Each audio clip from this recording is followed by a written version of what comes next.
He was the weakest. That's what Bobby the Brain Heenan truly believed about one of wrestling's biggest stars. But that's just the beginning of the story. Heenan was one of the greatest minds professional wrestling ever produced. His quick wit and perfect timing made him a legend. First as a manager, then as a commentator. His on-screen battles with broadcast partner Gorilla Monsoon were television gold. Yet behind the scenes, the two were the best of friends. Heenan was a master at making you believe the hate was real, even when it was just brilliant acting. But what happens when the on-screen hater becomes a real-life one? Whilst Heenan was a master of fake conflict, behind the scenes, a bitter, resentful man was taking notes. This is the story of how wrestling's greatest brain may have just been its most prolific grudge holder, unable to cope with a world that was leaving him behind. Let's start with the catastrophe that was World Championship Wrestling. Heenan left the WWF because he was exhausted from constant travel and wanted to be closer to his daughter, who was studying at the University of Alabama. When Eric Bischoff came calling, it seemed like the perfect move. Lighter schedule, less travel, more family time. What could go wrong? Everything, apparently. Heenan would later call his 7 years in WCW the worst time of his entire life. And who did he blame? The man who signed his paycheck, Eric Bischoff. Here's the thing, though. Heenan took a high-paying job with reduced hours in a company everyone knew was chaotic. When it turned out to be exactly that, chaotic, he couldn't accept it. Bischoff promised him a better quality of life, and when WCW's disorganized management failed to deliver, Heenan spent years pointing fingers at the man who gave him the job in the first place. Heenan clearly felt loyalty was a one-way street. What do you think? Is a corporate directive a good enough reason to ghost a friend, or was Heenan right to be furious? Let us know your take in the comments below. And whilst you're there, make sure you subscribe for more stories the wrestling world tried to forget. The situation got worse when WCW tried to make Heenan sign a contract saying he couldn't criticize the company. When he sent it to his lawyer, WCW claimed they'd consider it signed even if he didn't return it. It was unprofessional, certainly, but it was also the reality of working for a company that was falling apart. Yet Heenan stayed, cashed the checks, and then complained about every moment. But Bischoff wasn't the only WCW colleague who made the list. Tony Schiavone, Heenan's fellow commentator, became the target of perhaps the most unreasonable grudge in wrestling history. The two men had tension from the start. Schiavone came from the old-school, realistic National Wrestling Alliance style, whilst Heenan brought his loud, cartoonish WWF persona. Viewers could see the friction building, and by early 1998, it was obvious they couldn't stand each other. The breaking point came in November 2000 when Heenan was fired. He was absolutely furious that Schiavone, allegedly the person in charge of the announcing team, didn't ring him afterwards. Not a call, not a message, nothing. Heenan saw this as the ultimate betrayal. But here's what Heenan either didn't know or chose to ignore. Turner Broadcasting's Human Resources Department contacted Schiavone directly and told him not to reach out to Heenan because of potential legal issues. Schiavone followed orders from his employer, like any sensible person would. Think about that for a moment. What kind of person expects a colleague to risk their job over a phone call? Schiavone had bills to pay and a family to support. He couldn't jeopardize his position just to check in on someone who'd been let go. It was a corporate directive, not a personal slight. Yet Heenan nursed this grudge for years, treating a simple act of professional self-preservation as a deep, personal betrayal. They eventually made peace years later whilst doing voiceover work for a video game.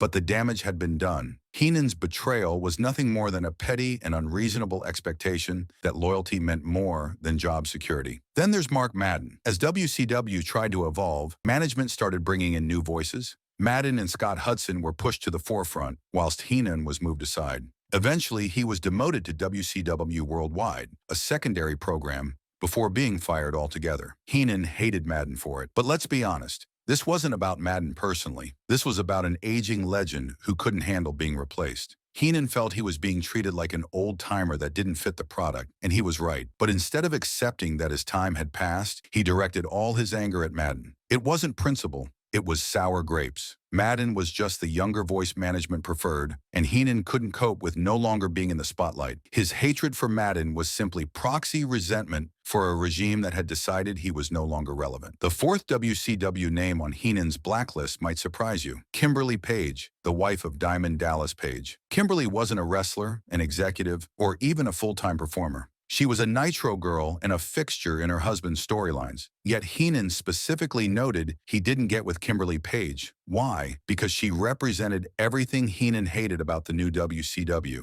She was a high-profile personality who held backstage influence purely because of who she was married to. For a traditionalist like Heenan, who believed in earning your place through years in the business, Kimberly symbolized the encroachment of celebrity culture into wrestling's power structure. She wasn't a wrestler, but she had a say. She wasn't part of the old guard, but she had influence. Heenan's dislike for Kimberly wasn't really about her. It was about his inability to accept that wrestling had changed, that connections and celebrity appeal now mattered as much as, if not more than, years of hard work. He came from an older era and simply couldn't adapt. But Heenan's grudges didn't start in WCW. Two names on his list go back much further, and they reveal just as much about his character. The Ultimate Warrior was everything Heenan despised about the new generation of wrestlers. Warrior was intense, powerful, and wildly popular, but Heenan thought he was reckless and dangerous. Heenan's biggest complaint was that Warrior didn't respect the veterans. He would clothesline Andre the Giant with excessive force during matches, despite Andre's severe physical limitations. Andre, not one to be disrespected, would respond by punching Warrior back just as hard. Heenan framed his hatred as concern for safety and professionalism. And maybe it was, to some extent, but it's also possible this was just an old-school manager who couldn't understand a new, explosive style of wrestling. Heenan thought Warrior was fundamentally weak, lacking in technique and respect. Yet his opinion didn't stop Warrior from becoming one of the biggest stars of the era. Perhaps Heenan's concern was less about safety and more about contempt for a style he simply didn't understand or appreciate. And then there's the big one, Hulk Hogan. This is where the hypocrisy truly shines through. For 20 years, Heenan professed his hatred for Hogan. It was the backbone of his entire persona, the central conflict that defined his career. From the AWA to the WWF to WCW, Heenan was anti-Hogan, no matter what. The most famous example came at Bash at the Beach 1996, when Hogan revealed himself as the third man in the New World Order. Heenan's commentary was legendary. "Yeah, but whose side is he on?" he screamed. And when Hogan turned heel, Heenan validated his decades of suspicion. "What have I been saying all these years?" It was brilliant. It was perfect. It was also obsessive. Here's the truth Heenan admitted himself. Hogan helped his career. Hogan got him into the AWA and later the WWF. Hogan was easy to travel with. And most importantly, Hogan was the single biggest source of income for him. If Heenan could have managed anyone, he said, it would have been Hogan, because that's where the money would have been. So why the hatred? Because Hogan represented everything Heenan resented. Hogan was the muscle-bound, cartoonish, corporate star who monopolized the main event for decades. He was the overwhelming power Heenan, the cerebral heel, was forever trying to undermine. After 20 years of playing the role, the line between performance and reality disappeared. Heenan's legendary anti-Hogan commentary wasn't just brilliant character work. It was the obsessive ranting of a man consumed by professional jealousy. His ideological opposition to Hogan's style was just a convenient excuse to mask his bitterness about Hogan's dominance. Heenan hated Hogan not because of who he was, but because of what he represented, a level of success and power Heenan could never achieve himself. But here's the truth we can't ignore. Regardless of his personal bitterness, Bobby Heenan's talent was immense. His quick wit and perfect timing made him a once-in-a-generation performer. No one could work a microphone like the Brain. No one could blur the line between character and reality quite like he did.